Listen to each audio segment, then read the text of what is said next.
Hi, this is Chapter 7. I'm Professor Clemens. Let's talk about the sociology of physical activity.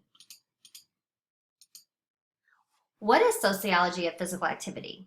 Sociology of physical activity focuses on the shared beliefs and social practices that constitute specific forms of physical activity, such as sport or exercise. Sociological information adds to the breadth of knowledge of a well-educated kinesiologist. Let's talk about the philosophy, history, and sociology of physical activity as it pertains to scholarly study, professional practice, and physical activity experience. What does a sociologist of physical activity do? They teach, research, and service.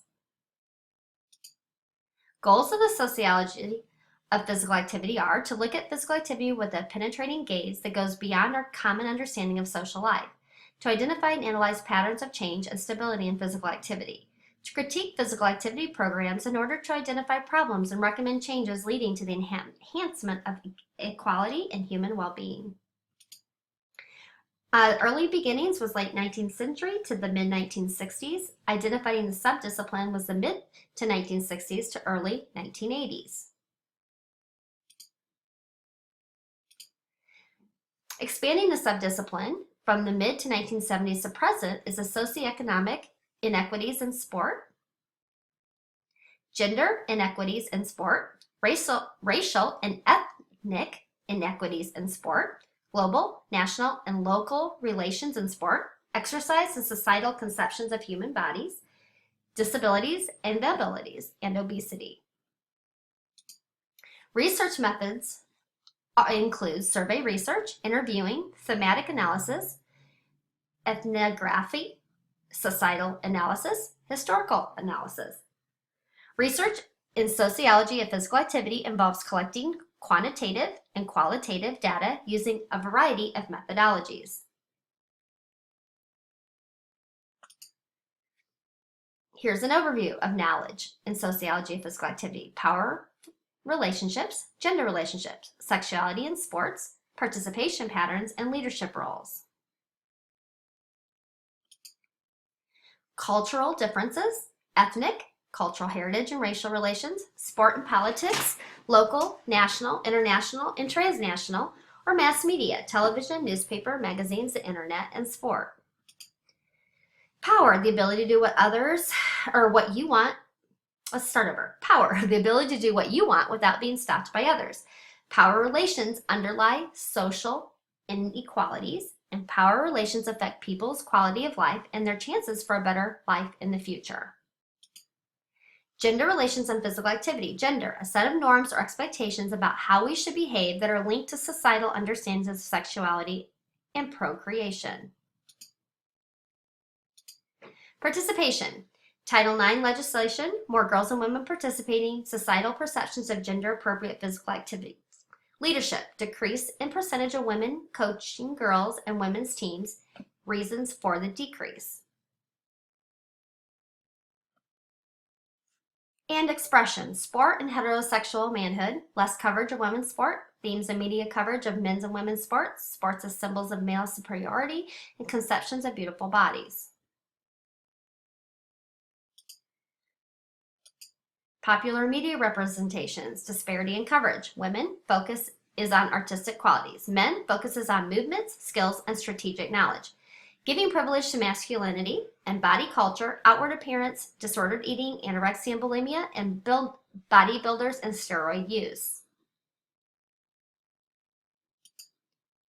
Although many more girls and women are participating in physical activities today compared with several decades ago, they tend to participate in sports that are considered socially appropriate, involving less body contact, prominent aesthetic dimensions, and less extreme strength and development.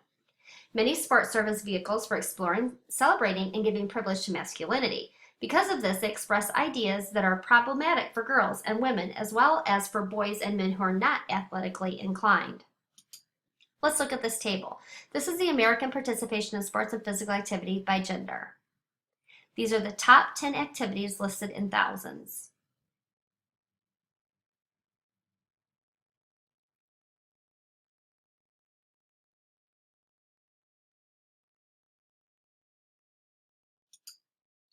Ethnic and racial relations. Ethnic group, a group of people who share important distinct cultural traditions. Race, a group of people who are defined by society as different from others on the basis of genetically inherited traits. And participation, African American overrepresentation among athletes in popular male team sports, access to facilities, and coaching.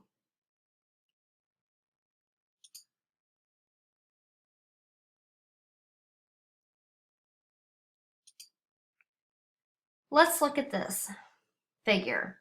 You've got white, African, Latino, Asian, and women. And then down at the bottom, you have total full-time NCAA staff, conference commissioners, male student athletes, female student athletes, men's college coaches, women's college coaches, men's athletic directors, and women's athletic directors. And you can compare, the races right there of how many people are in each. And you can clearly see that white dominate in this figure. Ethnic and racial relations. Leadership. Low proportion of African American coaches at elite levels relative to the number of players. Several reasons for this low proportion. Expression, cool pose. Deception of African American boys concerning likelihood of becoming a professional athlete. Media portrayals of white and African American athletes, brains versus bronze. Racial identity and stereotypes. Socioeconomic relations. Socioeconomic status. Social position based on wealth, education, and occupational prestige. Participation, types and amounts of physical activity among people at different socioeconomic levels, and likelihood of becoming a professional athlete is very slim. Socioeconomic status influences the types of physical activities to which people have access. Physical activities requiring expensive equipment, facilities, and coaching are generally beyond the reach of people at lower income levels. Leadership. People who control elite sport are very wealthy. Top collegiate athletic directors and coaches are well paid, and less affluent people have opportunities for leadership in grassroots sport.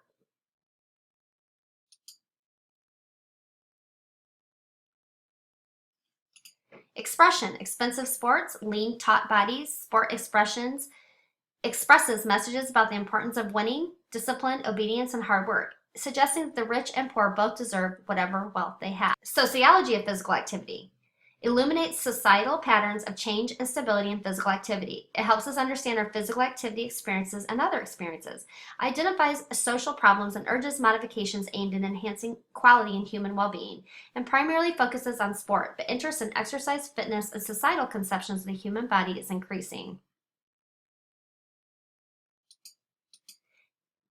Think about inequality.